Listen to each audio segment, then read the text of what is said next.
अच्छा सुनो, सब्सक्राइब करते वक्त ना घंटी बजा देना, ताकि जब मैं ऑनलाइन आऊँ तो तुम्हारे फोन की भी घंटी बजे।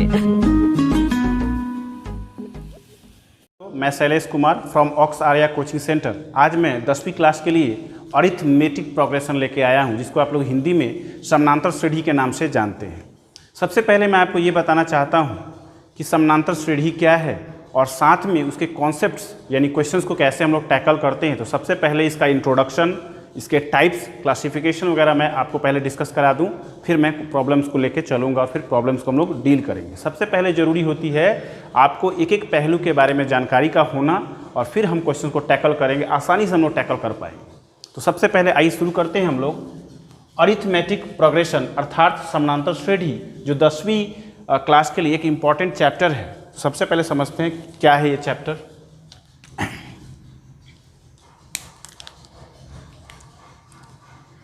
पहले मैं आपको एक एग्जांपल लेकर दिखाऊंगा ताकि मैं आपको समझा पाऊँ कि आखिर हम इस चैप्टर को क्यों पढ़ते हैं और इस चैप्टर को पढ़ने और पढ़ाने का क्या मोटिव होना चाहिए या होता है।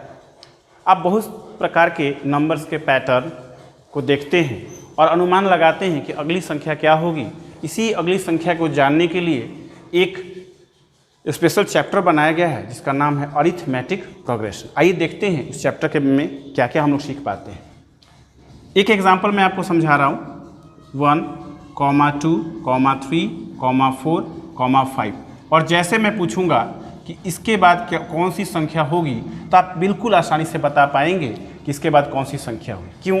क्योंकि आप देख पा रहे हैं कि 1 से 2 बढ़ने में 1 का अंतर है, फिर 2 से 3 बढ़ने में 1 का अंतर है, यानी 1 बढ़ रहा है, फिर +1 बढ़ गया, फिर +1 बढ़ गया। अर्थात इसके बाद आप कह सकते हैं 6 होगा और इसके बाद कह सकते हैं कि आप 7 होगा। अर्थात आपके माइंड में एक बात समझ में आ रही है कि यदि संख्या को किसी क्रम में लिखा जाए और वो क्रम खास हो तो आप अगली संख्या को आसानी से बता सकते हैं। तो आइए देखते हैं और एक उदाहरण और हम समझने की कोशिश करते हैं क्या है AP। 2, 4, 6, 8, 10, 12 और मैं यहाँ पर एक डॉट लगा दूँ, डॉट लगा दूँ, तो आप अगली संख्या कहेंगे कि यहाँ पर 14 होगा और यहाँ पर 16 होगा। अर्थात आप दो संख्याओं के बीच के अंतर को जान करके अगली संख्या बताने में सक्षम हैं।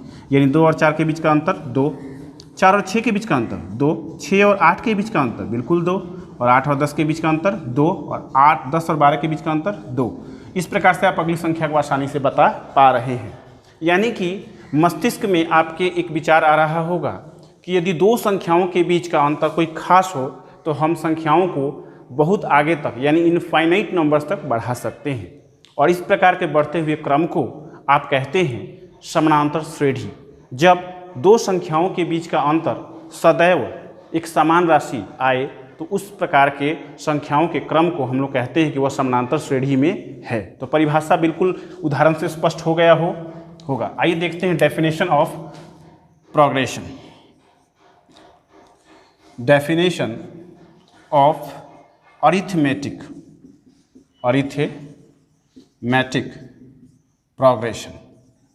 प्रोग्रेशन।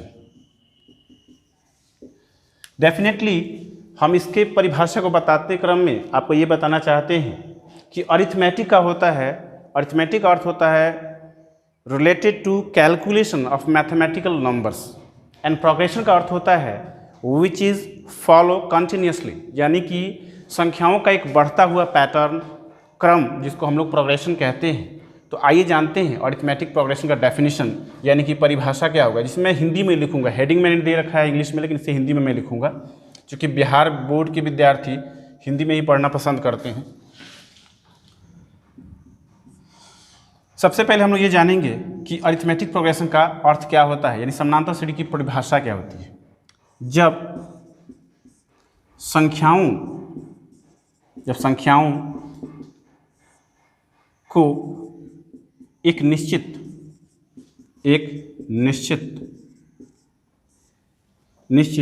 अंतर के रूप में लिखा जाता है, निश्चित अंतर के रूप में लिखा जाए जिसके क्रमागत पदों में एक समान अंतर हो, एक समान अंतर हो, एक समान अंतर हो, तो यह अनुक्रम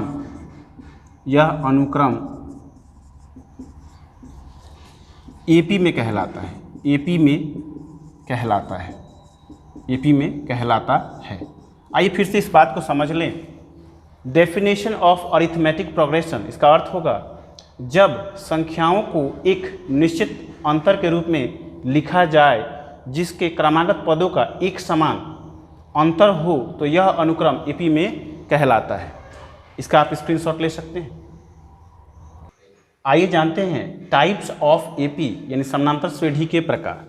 सबसे पहला प्रकार होता है फाइनाइट एपी। फाइनाइट एपी अर्थात परिमित समानांतर श्रेणी।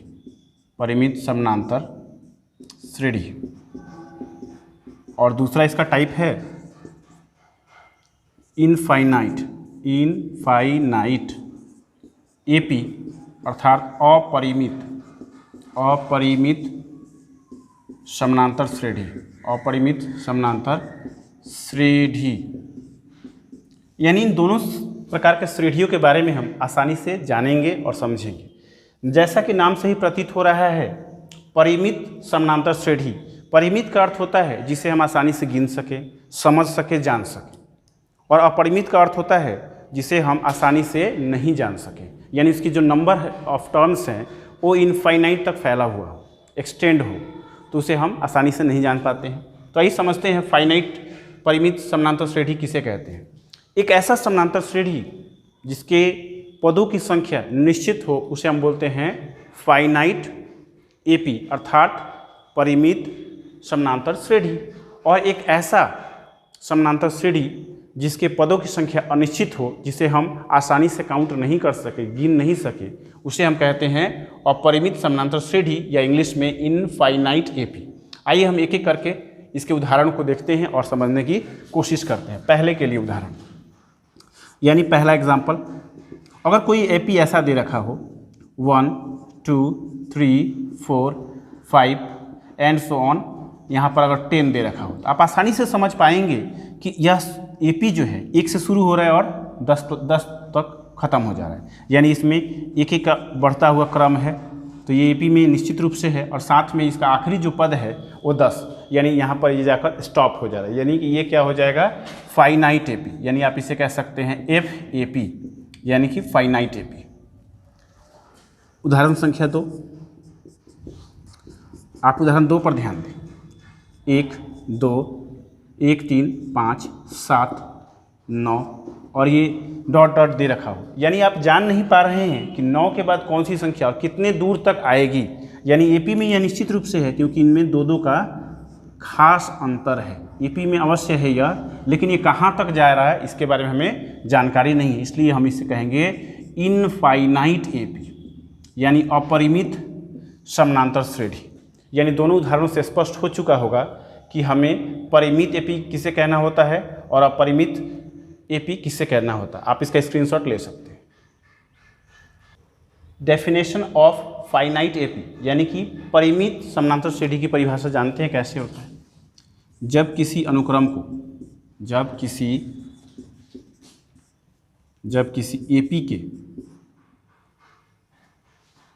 एपी के पदों को आसानी से गिना जा सके, आसानी से गिना जा सके या उसके पदों का विस्तार निश्चित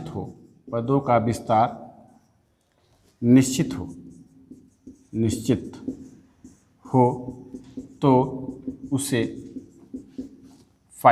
परिमित एपी कहते हैं। परिमित एपी कहते हैं। आप इसका उदाहरण देख सकते हैं। उदाहरण स्वरूप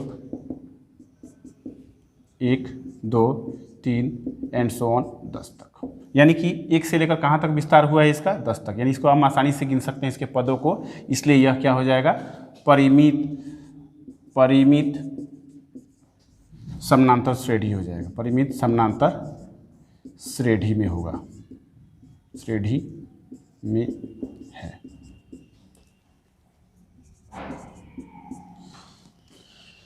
आइए देखते हैं इनफाइनाइट एपी का उदाहरण, और आप इसको पॉज करके लिख सकते हैं। आइए जानते हैं डेफिनेशन ऑफ इनफाइनाइट एपी यानी अपरिमित समानांतर श्रेणी की परिभाषा।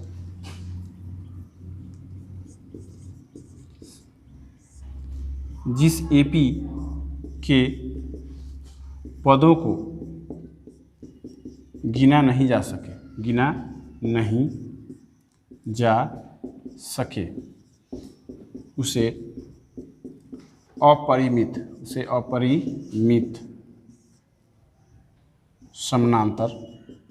अपरिमित समानांतर श्रेणी कहते हैं।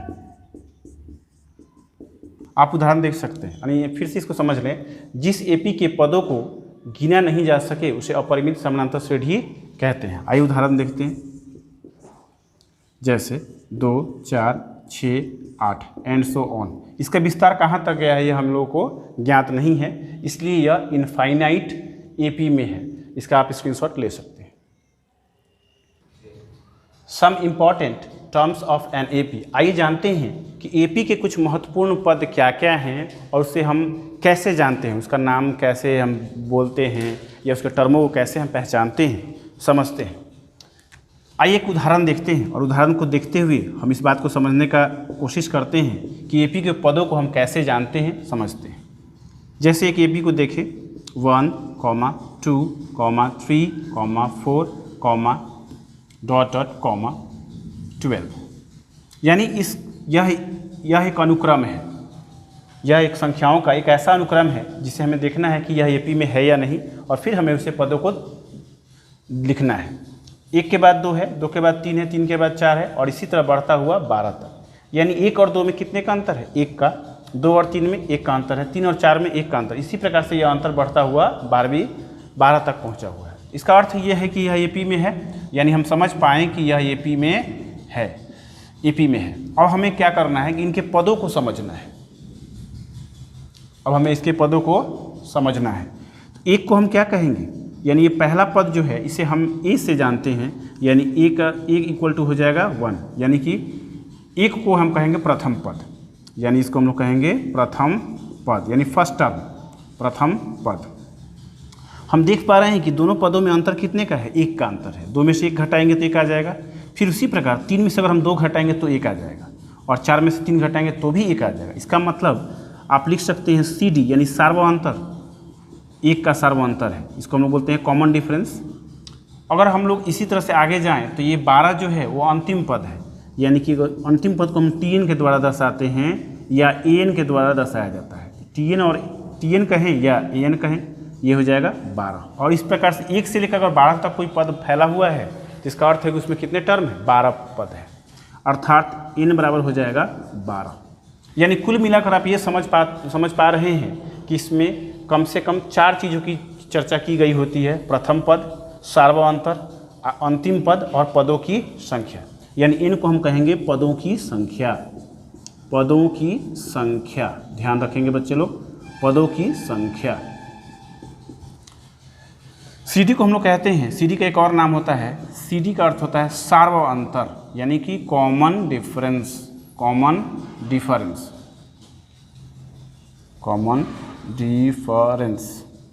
यानी कि इसको कहते हैं हिंदी में सार्वअंतर। और TN को या AN को हम लोग कहते हैं, TN कहें या AN कहें, इसको हम लोग बोलते हैं अंतिम पद। आप आसानी से समझ पा रहे होंगे। और n इक्वल टू है पदों की संख्या। आप इसका स्क्रीनशॉट ले सकते हैं। General term of an AP and it's evaluation with T1, T2 and T3। इसका अर्थ ये हुआ कि सामान्य पद का T1, T2, T3 के रूप में मूल्यांकन।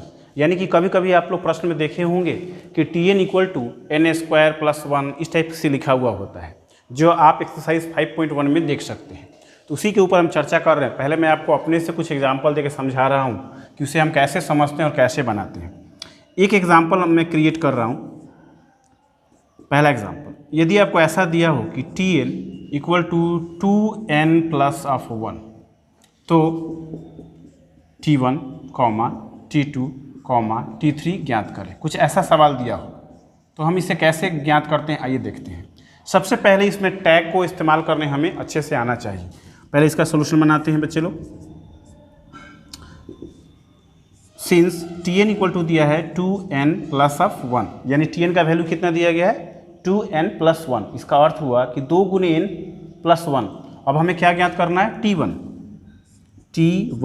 यानी कि 2 × 1+1, यानी इसका अर्थ हो जाएगा 2 × 2 और 1 3, 2 + 1 यानी कि 3। अगला देखते हैं, T2 हमें ज्ञात करना है। तो T2 ज्ञात करने के लिए हम लोग क्या करेंगे, चूँकि हमें 2 × अब n की जगह क्या रखना है 2 + 1, यानी कि 2 दूना 4, 4 और 1 5, 4 + 1 कितना हो गया 5। आप इस चीज़ को ध्यान से समझें और फिर आप आसानी से समझ पाएंगे। जब यहाँ पे Tn लिखा हुआ है तो n के जगह पे 2n लिखा हुआ है +1। उसी प्रकार से जब हम T1 निकालेंगे तो n के जगह पे 1 आएगा और +1 जो जोड़ना है वो जोड़ेंगे हम लोग। यहाँ पर भी थोड़ा ध्यान दें, n के जगह पे हमें 2 ज्ञात करना है। तो इसका अर्थ ये होता है कि Tn जिस फॉर्मेट में लिखा रहेगा उसी फॉर्मेट में हम n और n की वैल्यू को ज्ञात करेंगे। आइए देखते हैं अगला एग्जाम्पल। अगर ऐसा लिखा हुआ हो कि Tn इक्वल टू 2Tn-1,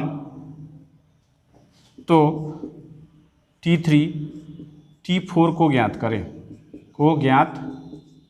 करें। आइए ध्यान दें कैसे बनाते हैं इसे। सोल्यूशन लिखेंगे इसका हम, Tn इक्वल टू 2Tn-1। हमें फाइंड क्या करना है T3 और T4। इसका अर्थ देखिए समझिए, जब यहाँ पर Tn है तो यहाँ पर है 2 × Tn-1, यानी कि n में से 1 घटाकर लिखना है। अर्थात हम इसे ऐसा लिखेंगे, इसलिए हमें क्या लिखना है T3 जब हमें यहाँ लिखना होगा तो 2T और हम इसी में से क्या करेंगे 3-1 लिखेंगे। अर्थात 2 × T3-1 का अर्थ होता है 2T2 और यहाँ पर आपको पहले से ही दे रखा हो जहाँ T2 = 4, कुछ ऐसा दे रखा होगा क्वेश्चन में। तो हमें क्या करना है, उसका वैल्यू रख देना है, यानी 2 × T2 का वैल्यू क्या रखेंगे 4, यानी 4 दूना 8। इस प्रकार से हमें आंसर मिल जाएगा। अगला देखते हैं T4 के लिए। T4 का अर्थ होगा 2 × Tn-1, यानी T4-1, अर्थात 2 × T3। ये देखते हैं 2 × T3, क्या T3 का मान हमें ज्ञात है 8 है, यानी 2 × 8 यानी कितना हो जाएगा 16। आप इसको पॉज करके देख सकते हैं।